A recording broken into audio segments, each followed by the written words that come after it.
ययाती या वि.स. खांडेकर लिखित कादंबरीचे वाचन आपण करीत आहोत. माझी कहाणी मी का सांगत आहे माझे मलाच नीट कळत नाही. मी राजा आहे म्हणून का मी हे सारे सांगत आहे? मी राजा आहे छे होतो. राजे राण्यांच्या गोष्टी लोक मोठ्या आवडीने ऐकतात. त्यांच्या प्रेमकथात तर जगाला फार फार गोडी वाटते. मोठे मोठे कवी त्या कथांवर काव्य रचतात. माझी कहाणी ही सुद्धा एक प्रेमकथा. छे ती कसली कथा आहे कुणाला ठाऊक. एखाद्या कवीचे मन वेधून घेण्यासारखे तिच्यात काही नाही हे मला कळते. पण केवळ एखाद्या राजाची कथा म्हणून काही ती सांगायला मी सिद्ध झालेलं नाही. या कहाणीच्या मुळाशी कोणत्याही प्रकारचा अभिमान नाही, अहंकार नाही, प्रदर्शन नाही. शेल्याची लक्तरे आहेत. ही त्यात प्रदर्शन करण्यासारखे काय आहे?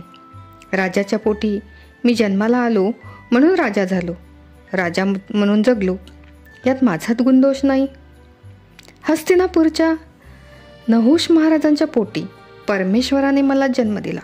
पित्याच्या मागून सरळ सिंहासनावर बसलो मी. त्यात कसले आहे मोठेपण. राजवाड्याच्या शिखरावर बसलेल्या कावळ्याकडे सुद्धा लोक कौतुकाने पाहतात. राजपुत्र न होता मी ऋषिकुमार झालो असतो तर माझे जीवन कसे झाले असते? शरद ऋतूतल्या नृत्यमग्न चांदण्या रात्रीसारखे की शिशिरातल्या अंधाऱ्या रात्रीसारखे कोणी सांगावे? आश्रमात जन्माला येऊन मी अधिक सुखी झालो असतो. छे या प्रश्नाचे उत्तर शोधूनही मला मिळत नाही. एक गोष्ट मात्र राहून राहून मनात येते. कदाचित माझी जीवन कहाणी अगदी साधी झाली असती. एखाद्या वल्कलासारखी अनेक रंगांनी आणि विविध धाग्यांनी नटलेल्या राजवस्त्राचे रूप तिला कधीच आले नसते. पण त्या वस्त्राचे सारेच रंग काही मला सुखद वाटत नाही. असे असूनही माझी जीवनकथा सांगायला मी प्रवृत्त झालो आहे. ते का? या प्रवृत्तीच्या मागे कोणती प्रेरणा आहे? जखम उघडी करून दाखवली म्हणजे माणसाचे दुःख हलके होते. कुणी जवळ बसून विचारपूस केली की आजाराला बरे वाटते. आपुलकीच्या अश्रूंनी दुर्दैवी माणसाच्या मनातला वणवा विसतो. मला सुद्धा ते अश्रूच हवे आहेत का? ते काही असो, एक गोष्ट सत्य आहे. या कहाणीने माझे मन भरून गेले आहे. आषाढ्यातल्या ढगाळ आभाळासारखे रात्रंदिवस मी विचार करीत आहो. ही कहाणी ऐकून एखाद्याला आयुष्याच्या मार्गातले खाचखळगे दिसतील. त्याला मी वेळेवर सावध केल्यासारखे होईल अशी कल्पना मनाला सुखवून जाते. पण ती क्षणभरच. लगेच माझे मलाच वाटते ही शुद्ध आत्मवंचना आहे. गुरुपत्नीच्या मोहाने कायमचा कलंक लावून घेणाऱ्या चंद्राची कथा कुणाला ठाऊक नाही. अहल्येच्या सौंदर्याने वेडावून गेलेल्या इंद्राला सहस्त्रभंगांचा प्रसाद मिळाला हे काय जगाला माहीत नाही? जग चुकते, त्या चुकीविषयी ऐकते, पण शिकत मात्र नाही. प्रत्येक मनुष्य आयुष्याच्या शेवटी थोडासा शहाणा होतो, पण तो दुसऱ्याला लागलेल्या ठेचांनी नाही तर स्वतःला झालेल्या जखमांनी. हे मनात आले म्हणजे वाटते कशाला सांगायची ही आपली विचित्र कहाणी. वेलीवर पुष्कळ फुले फुलतात. त्यातली काही देवदेवतांच्या मूर्तीवर विराजमान होतात. त्यांना भक्तीने नमस्कार मिळतात. काही फुले राणीच्या केशकल्पांचे सौंदर्य वृद्धिंगत करतात. महालातल्या मंचकावरचे विविध विलास ती आपल्या चिमुकल्या डोळ्यांनी पाहतात. काही फुले एखाद्या वेड्या माणसाच्या हाती पडतात. तो क्षणार्धान त्यांचा चोळामोळा करून टाकतो. या जगात जन्माला येणारी माणसे ही अशीच असतात. कोणी दीर्घायुष्य होतात, कोणी अकाली मरण पावतात, कोणी वैभवाच्या शिखरावर चढतात, कोणी दारिद्र्याच्या दरीत कोसळून पडतात. कोणी दृष्ट, कोणी सुष्ट, कोणी कुरूप, कोणी सुरूप. पण अंती ही सारे फुले मातीत मिसळून जातात. त्यांच्यामध्ये एवढे साम्य असते. ही सारी फुले कधी आपल्या कहाण्या सांगतात का? मग माणसाने आपल्या जीवनाला इतके महत्त्व का द्यावे? मागे किर्र रान, पुढे गर्द अरण्य असे आहे हे जीवन. अज्ञाताच्या अंधकारात तर ते अधिकच भयानक भासते. अज्ञानाच्या अंधकारात तर ते अधिकच भयानक भासते. कुठल्या तरी चांदण्याचा मिनमिनणारा प्रकाश अधूनमधून या अरण्यातल्या पाऊल वाटेपर्यंत येऊन पोचतो. या पायवाटेवरून होणाऱ्या माणसाच्या प्रवासाला आपण जीवन म्हणतो. माझ्या या प्रवासात वर्णन करून सांगण्यासारखे काही थोडेसे घडले आहेत. कदाचित हा माझा भ्रम असेल, पण मला तसे वाटते खरे. बालपणीचा ययाती, कुमारवयातील ययाती, यौवनात पदार्पण करणारा ययाती आणि प्रौढ झालेला ययाती हे सारे एक होते. पण आजचा ययाती त्यांच्यापेक्षा थोडा निराळा आहे.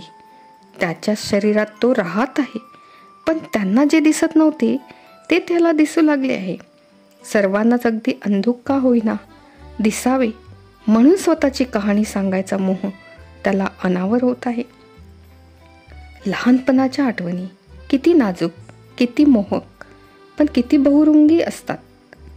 जणू काही मोरपिसेच माझ्या पहिल्या वहिल्या आठवणीत अग्नी आणि फुले ही परस्परांना बिलगून बसली आहेत, अगदी जुळ्या भावंडासारखी. पहिल्यापासून मला फुले फार फार आवडायची. अगदी लहान होतो तेव्हापासून घटका राजवाड्यातून दिसणाऱ्या प्रफुल्ल उद्यानाकडे मी टक लावून पाहत बसत असे. म्हणे रात्र झाली की मी ओक्साबोक्शी रडू लागे. मला थोपटून झोपवणाऱ्या दासीला मी खूप त्रास देत असे. कधी चिमटे काढ, कधी लाथा झाड, कधी चावा घे, असा माझा क्रम चाले. बागेतली सारी फुलं माझ्या मंचकावर आणून ठेव, मग मी झोपतो, असे मी एका दासीला म्हटले होते. तिने हसत हसत दुसरीला ते सांगितले. दुसरीने कौतुक करीत ते उद्गार तिसरीच्या कानावर घातले. साऱ्या दासींच्या आणि सेवकांच्या तोंडी तोच विषय झाला. आईलाही माझ्या बोलण्याचे कौतुक वाटले. बाबांच्या पुढे मला उभा करत ती म्हणाली, आमचा बाळ मोठा कवी होणार हं. बाबा तुच्छतेने हसले आणि उद्गारले, कवी होऊन काय मिळणार आहे येयूला? कवीनी जगातल्या सौंदर्याचं वर्णन तेवढं करावं, पण त्या सर्व सुंदर गोष्टींचा मनसोक्त उपभोग केवळ वीर पुरुषच घेऊ शकतात. आपला येयू श्रेष्ठ वीर झाला पाहिजे. त्यानं 1 नाही 2 नाही 100 अश्वमेध करायला हवेत. आपल्या पूर्वजांपैकी पुरुवाम महाराजांनी उर्वशीसारख्या अप्सरेला आपल्या भजनी लावलं होतं. मी स्वतः देवाचा पराभव केला आहे. इंद्रपदावर आरूढ होण्याचा आनंद उपभोगला आहे. ही परंपरा येयूनं चालवायला हवी. बाबांचे हे सर्व संभाषण मी ऐकले, पण तेव्हा त्यातले मला काय कळले असेल देव जाणे. पुढे मोठेपणी माझ्या पराक्रमाचे कौतुक करताना आई बाबांच्या या बोलण्याचा उल्लेख करी. त्यामुळे त्यातला शब्दांशब्द मला पाठ झाला. अग्नीची आठवण अशीच आहे. आई ती वारंवार सांगे. माझे धनुर्विद्येचे शिक्षण संपल्यावर बाबांनी वर्षभर मला एका आश्रमात ठेवण्याचे ठरवले. मी आश्रमात जायला निघालो तेव्हा काही अगदी कुक्कुळ बाळ नव्हतो, पण आईची माया आंधळी असते हेच खरे. 16 वर्षाचा येयू वर्षभर आपल्यापासून दूर राहणार म्हणून आई एखाद्या लहान मुलासारखे डोळ्यात उभे राहणारे पाणी पुन्हा पुन्हा पुशीत होती. तिने आपला कंप पावणारा हात माझ्या तोंडावरून किती वेळा फिरवला असेल याची गणतीच करता येणार नाही. टिपे गाळीत तिने माझ्या मस्तकाचे अवघ्राण केले. मग सद्गदित स्वराने ती म्हणाली, येयू बाळ, मला तुझी फार काळजी वाटते बाबा. तू अगदी वेडा आहेस. लहानपणी अग्निशाळेत या ज्वाळा पाहून तू नाचायला लागायचास. एकदा का या ज्वाळ्यातून ठिणग्या उडत होत्या त्या पाहून तू टाळ्या पिटीत ओरडलास, फुलं फुलं फुलं. त्यावेळी मी तुला आवरलं म्हणून बरं, नाहीतर ती फुलं तोडायला तू धावला असतास. आवंडा गिळून ती पुढे म्हणाली, मूल किती मोठं झालं तरी आईच्या दृष्टीने ते लहान असतं. आश्रमात जीवाला जपून राहा हं. तिथल्या नदीत सुसरी असतील, अरण्यात स्वापद दिसतील. कुठंही जीव धोक्यात घालू नकोस उगीच. ही फार पुढची आठवण झाली, पण तिच्या आधीच्या अर्धवटपणे आठवणाऱ्या आणि अर्धवट ऐकलेल्या अशा कितीतरी आठवणी माझ्या मनाच्या तळाशी पडून आहेत. मात्र त्यांचा आस्वाद घेण्यात आता रस वाटत नाही मला. काळ्या कुट्ट ढगांनी झाकळून गेलेल्या आभाळातून मंद चांदणे झिरपावे तशा वाटतात त्या. तथापि त्यावेळची एक आठवण माझ्या मनात अगदी घर करून राहिली आहे. जखमेचा व्रण राहतो ना, तशी ती आहे. त्या आठवणीचा अर्थ परवापर्यंत मला कळला नव्हता, पण आता आयुष्याच्या आरंभी ज्यात काही अर्थ नाही असे वाटते, त्यातच खोल अर्थ भरलेला आहे असे आयुष्याच्या शेवटी आढळून येते. माझ्या आईची एक आवडती दासी होती, कलिका तिचे नाव. मला सुद्धा ती फार आवडी. अधूनमधून स्वप्नात सुद्धा दिसे. का ते मात्र कळत नसे. मी जी आठवण सांगतोय ना, त्यावेळी फार तर 6 वर्षाचा असेल मी. खेळता खेळता कलिकेने मला धरले, अगदी घट्ट पोटाशी धरले. मी तिच्या मिठीतून सुटण्याची धडपड करू लागलो. तिने आपल्या बाहूंचा विळखा अधिकच दृढ केला. तिला कडकडून चावावे आणि कशी झाली असे म्हणून टाळ्या पिठीत निसटून जावे असे माझ्या मनात आले. इतक्या आपल्या छातीशी माझे मस्तक दाबून ती म्हणाली, अलीकडे फार अवकाळ झाला युवराज. तानेपणी दूध पिताना कलिका हवी होती तुम्हाला. तेव्हा कसे देवासारखे पडून राहत होता माझ्या खांद्यावर, आणि आता? मी चकित होऊन प्रश्न केला. मी तुझं दूध पित होतो. कलिकेने हसत मान हलवली. पलीकडेच तिची मुलगी अलका उभी होती, माझ्याच वयाची. तिच्याकडे बोट दाखवीत कलिका म्हणाली, या पोटच्या पोरीला वरचं दूध घातलं मी, आणि तुम्हाला ते सारं विसरलं वाटतं. मी अधिकच अस्वस्थ झालो. मी तिला विचारले, लहान मुलं आईचं दूध पितात ना? हो. तू माझी आई आहेस? इकडे तिकडे भयभीत दृष्टीने पाहत ती हळूच म्हणाली, असं भलतं सलतं बोलू नये युवराज. धुमसणाऱ्या यज्ञांकडून नुसता धूर निघत राहावा तशी माझ्या बालमनाची स्थिती झाली. मी हस्तिनापूरचा राजपुत्र होतो, युवराज होतो. मग तानेपणी मी एका शूद्रदासीचे दूध का प्यालो? आईने आपलं दूध मला का पाजले नाही? कलिकेचे दूध मी प्यालो आहे, मग तिला मी आई म्हणून का हाक मारू नये? ही कल्पना सुचताच माझ्या बालमनावरले दडपण दूर झाले. मी कलिकेला मिठी मारून म्हणालो, आजपासून मी तुला आई म्हणणार. माझ्या तोंडावर हात ठेवत ती म्हणाली, युवराज, महाराणी आपल्या आई आहेत. त्यांची सर मला कशी येईल? मी त्यांच्या पायाची धूळ आहे. मी चिडून प्रश्न केला, मग आईने मला आपलं दूध का नाही पाजलं? कलिका स्तब्ध झाली. मी रागारागाने ओरडलो, तिनं मला आपलं दूध का पाजलं नाही? सशाच्या डोळ्यांनी आजूबाजूला पाहत कलिका माझ्या कानात पुजवली, मूल अंगावर पाजलं की बायांचं रूप कोमेजून जातं म्हणे. कलिकेच्या या उद्गाराचा त्यावेळी मला नीटसा अर्थ कळला नाही, पण एक गोष्ट मात्र माझ्या अगदी जिवारी लागून राहिली. माझ्या हक्काचे काहीतरी माझ्यापासून हिरावून घेतले गेले होते. मला एका मोठ्या सुखाला वंचित केले होते, आणि ते कुणी? तर प्रत्यक्ष जन्मदात्या आईनी. आणि ते कशासाठी?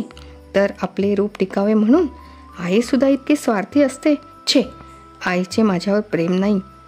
तिचे प्रेम आहे स्वतःच्या सौंदर्यावर.